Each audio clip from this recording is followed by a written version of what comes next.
So change is fascinating because there's this huge emotional component to it. I mean, I find that there's certain changes in my own life that are very difficult.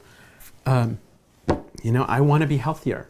And it's something I've known for a long time, and for many, many years, it was sort of an abstract idea. And, it's only in recent years that I actually started to do anything about it. When we look at change and why change works and why change doesn't work, it is mostly emotional. One of the big challenges for change is hopelessness. We get into trying to change. I'll just stick with health for a minute. And I say, okay, yes, I'm going to exercise. And I bought a Nordic track, and it's like, okay, good, I'm going to do this thing. And I go on the Nordic track once, and a few days go by, and I went on the Nordic track again, and then it's like, this isn't the solution.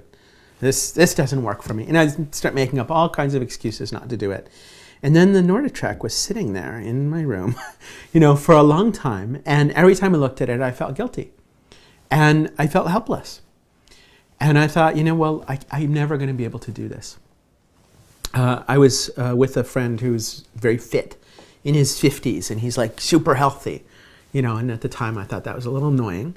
And he was asking me about this, and we were flying somewhere, and I think we were in Indonesia. We started talking about it, and I said to him, I know that it's possible to make this change. I see, like, you've done it.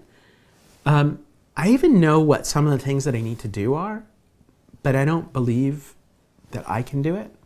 I don't believe that it will work for me. I don't believe I can stick with it. That is a feeling of helplessness and hopelessness. What I experienced with that change for myself is I got to a point where I started to feel some hope. And I started to have this sense that, yes, I could do something different.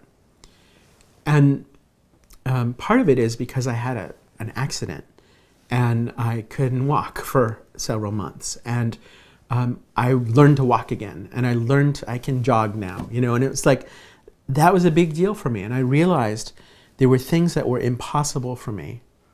And with some help and with some work, I was able to do them. It was like I couldn't put my socks on. Like that, that's the level of helplessness. And now I can. And that doesn't sound like a very big deal, but when you find there's something that's literally impossible for you to do, and then you work on it and you do it, there's an emotional change. And I would describe that as hope. Optimism is a very forward-looking skill. It's a skill that's about finding possibilities and finding new ways. And hope is an ingredient of optimism. Optimism is how we kind of create a plan for our hope. But we need that feeling. We need to feel that sense of possibility.